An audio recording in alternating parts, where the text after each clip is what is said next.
If you're a heat and air machine technician or even a salesperson and you're looking for a coach or a mentor to help you be better at what you do, what should you look for and why does it matter? This is a fantastic question. I'm Scott Bell, coming to you live for HVAC Technician Sales Secrets on a perfect day to talk about sales and business and a fantastic day to talk about you. Okay? You want to get better at what you do. Fantastic. I love it. Digital high five. But first off, let's talk about the outcome that you want. Let's talk about what it is that you're trying to achieve, because that's really going to determine the type of person that you're going to work with, okay? So first and foremost, how do you want to be treated? So you have everything from the person who's going to be very similar to me, that's going to have a conversation with you and say, hey, look, here's what you need to do. Here's how you do it. Here's how you say it. Let's try it again. All the way over to this end of the spectrum where you have somebody who screams and yells at you and demeans you, right? The answer for me, I want to work with somebody who's similar to me. The answer for you may be different, and that's okay, right? My decision's not your decision, but at least you need to know what treatment you're going to get from the person you're going to meet with, okay? Second, what are their ethics? I have this belief, and I learned this from my coach and my mentor, Jay Abraham, that you have a responsibility to take care of the people that you serve, and you have to care about them more than anybody else. So with that being said, I have this ethical belief that when I sit down and I'm going to sell somebody something, they're going to get what they need. I'm not going to oversell them, not going to undersell them. I'm going to do what I can to serve. I'm going to have service in my heart, right? I have service in my heart. Now, there are some unscrupulous sales trainers out there. Actually, there's a lot of them. I'm not going to name names. You can probably figure this out for yourself. You really should be asking about their ethics. What have they done in life? Where are they going? Who have they helped? What's their story?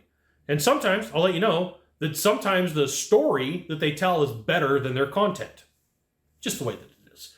So you want to look at how are you going to be treated and what are their ethics? Before we continue, you should join my email publication. Go to this URL above my head, type it into the browser, and then just drop in your name and your email address. I'll give you the goods, not in the Facebook group, not in the YouTube channel. Third, content.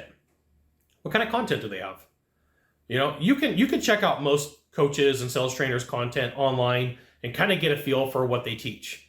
And there is the ick sales training, the stuff from the 1950s when sales really got started and commercialized after World War II, right? And you're you're using technology that at this point is 80 years old, right? You're using really old stuff that if you go online, people actually make fun of it on comedy shows. You really got to look at the content. Okay, so we've got what type of person are they? What's their ethics? What's their content? And then at the end of the day, can they deliver results? Can they actually do what they've said? Now, I've had the ability to work with some sales trainers, and I'm going to put this term very loosely, that have their processes and they teach what they teach, but at the end of the day, nobody can use it.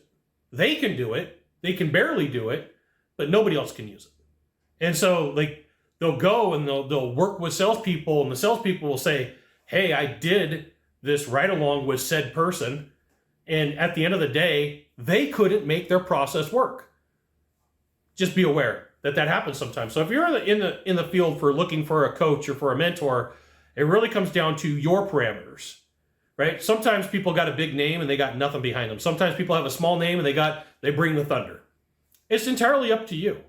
But if you start asking these questions up front and you start saying, hey, what's going on here? It's super important. Now, bonus number 5, there are some unscrupulous people out there in the world of sales that what they do is they go from company to company and they hijack content and strategies, and then they go, oh, this is mine. And they say, these are all things that came from me, but because they've worked with a few companies, they've taken this content and they pass it off as their own. Not the best of things. So be aware that sometimes when you work with somebody, they may hijack your content and say, hey, I created this when they really didn't. You got 1 of 3 things to do from here. Just 1 of 3. Find the subscribe button, click on it, and every time I send out a video, you'll get an update. 2, hit follow. You know what you got to do. 3, share this video with a friend. We'll see you soon. Thanks for watching.